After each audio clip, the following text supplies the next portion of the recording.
In the name of the Father, and of the Son, and of the Holy Spirit. Amen. Sometimes they give us way too much to preach on. There's at least 3, maybe 4 sermons in this reading from the Gospel alone. I will be not tempted to do 3 sermons. But what I do want to talk about is the first part of the Gospel. Jesus goes into this town. Matthew is there taking taxes.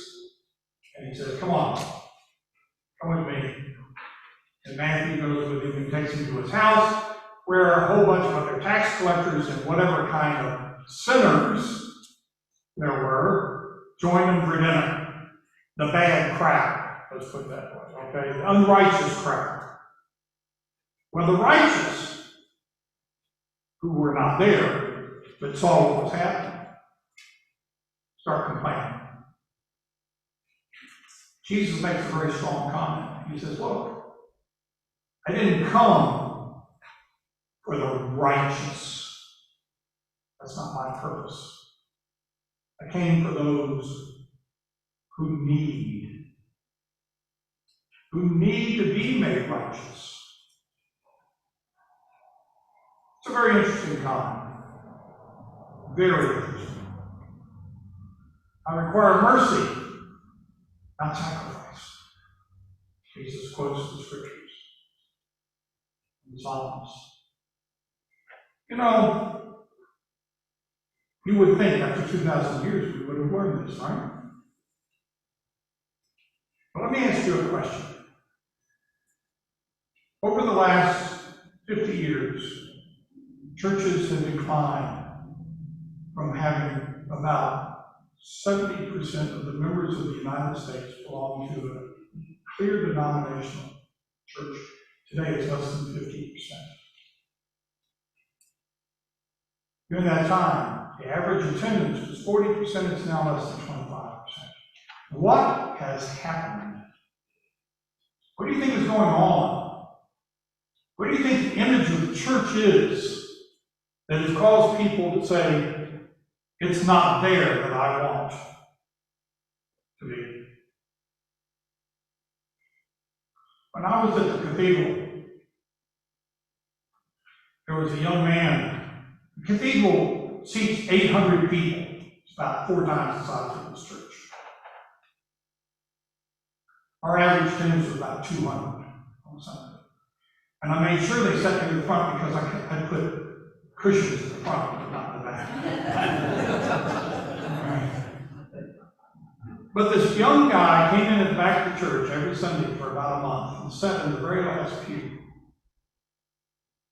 But he would leave before the service, just as the service was finishing and we were going out in a big, procession. He would leave. So one day I asked my senior canon, y'all remember, how many of y'all remember Canon Logan? Anyone remember Canon Logan? He was a fabulous guy. In any case, I said, Bill, I want you to finish the service, I'm leaving, and I'm going to go back to church, and I'm going to catch him before he leaves. So I went back, we snuck back, sure enough, he comes out and I grabbed him. And I said, why are you leaving? He said, oh, gee. Long story short, he was a student at the College for Creative Studies and had never been in a Christian church prior to attending. And I said, would you mind if would you go to lunch with me? He said, yeah, I guess so. So I took him to lunch and I said, what prompted you to come? He says, well, I'm an artist. And I figured there might be something pretty in the church. And he says it is. It's beautiful. He says, but I don't think you understand how intimidating it is to come into that church. And I said, you're right, I don't. He says, it is damn intimidating. For someone who does not come to church. I said, what's the intimidation factor? And he said, well, church is for The holy people. It's for the good people, the righteous people, the ones who do right. And I know I don't. And I said, well, you're wrong about that. He says, you would never know it. Think about that. What's the world's image of the church? After 2,000 years, we have not learned to project the image that we're not the righteous people.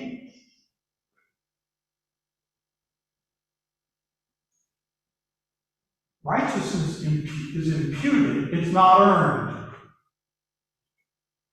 That's what Paul told us today. You don't earn righteousness.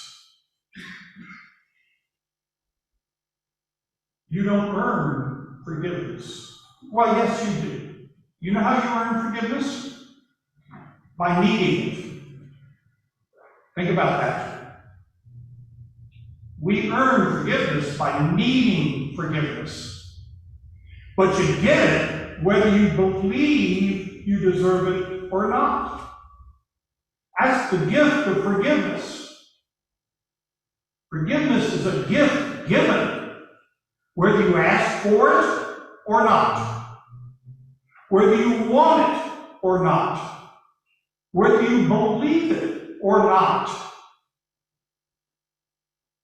And yet, how often, just within the last 2 weeks, a person came to me for counseling who was struggling with a circumstance of still holding a grudge against someone who had hurt them badly.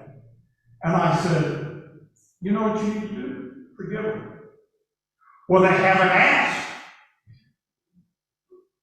And I said, so what? Well, they have to ask. He said, no, they don't.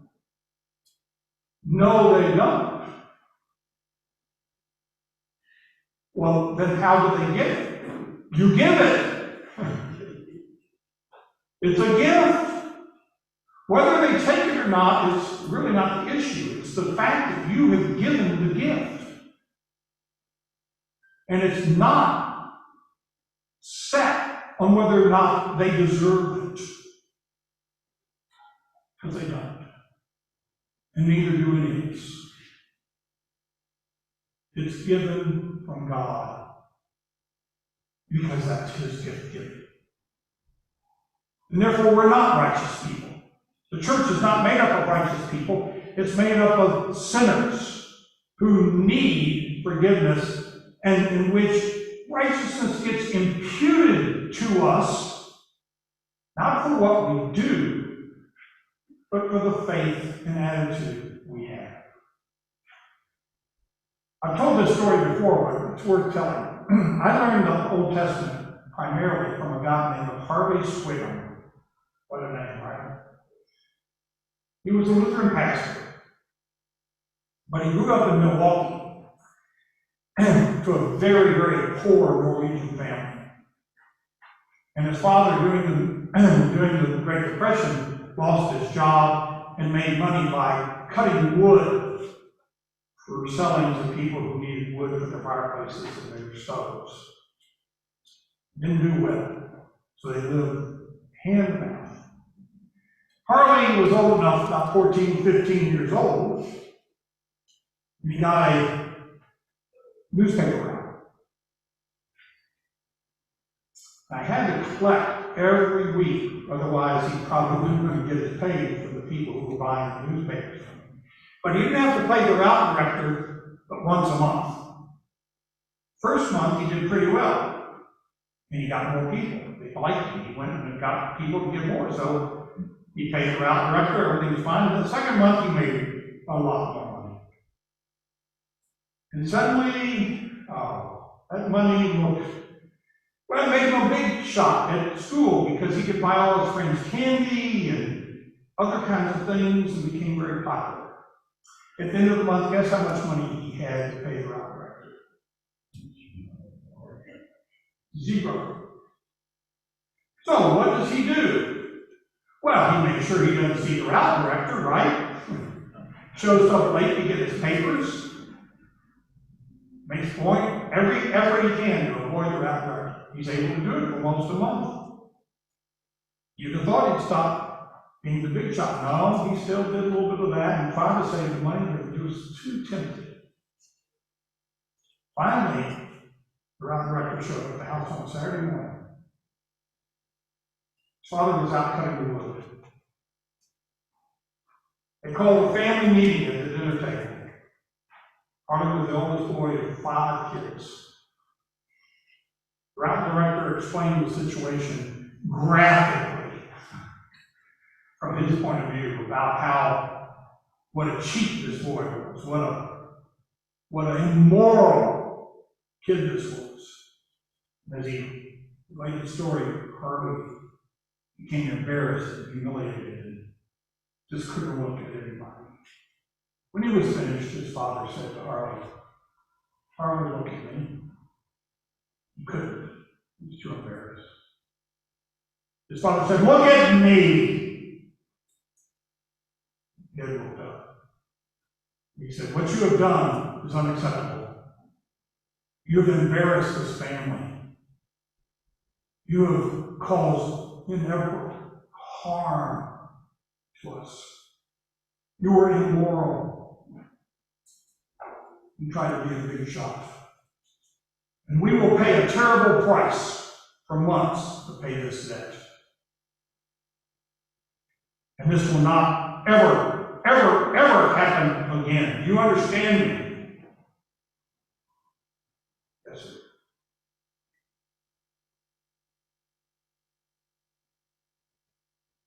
I want you to know one thing out of this, Harley. I love you anyway.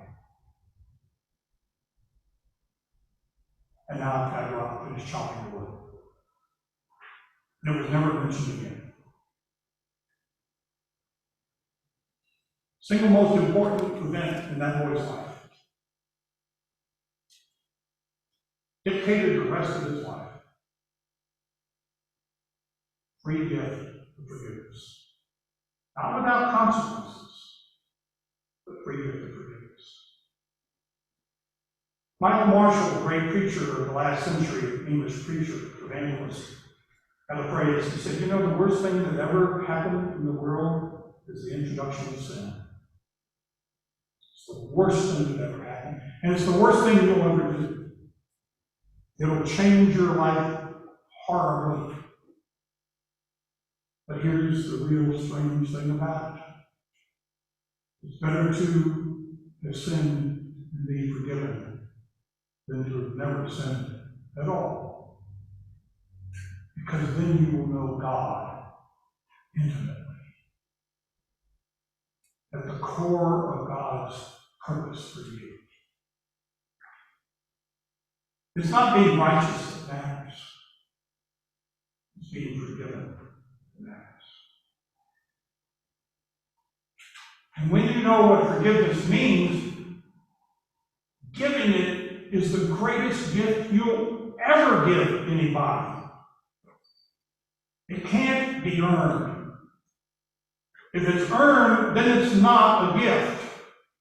If you have to forgive because they have done what is necessary to warrant that, what is it?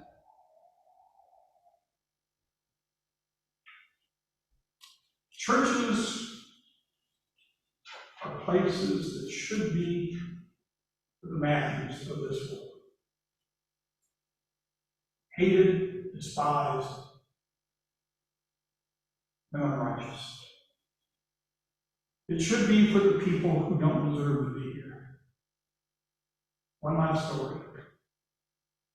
When I was at the cathedral, and we tried it here, it just didn't work like the same, but we did Christmas banquet. The first one I ever did.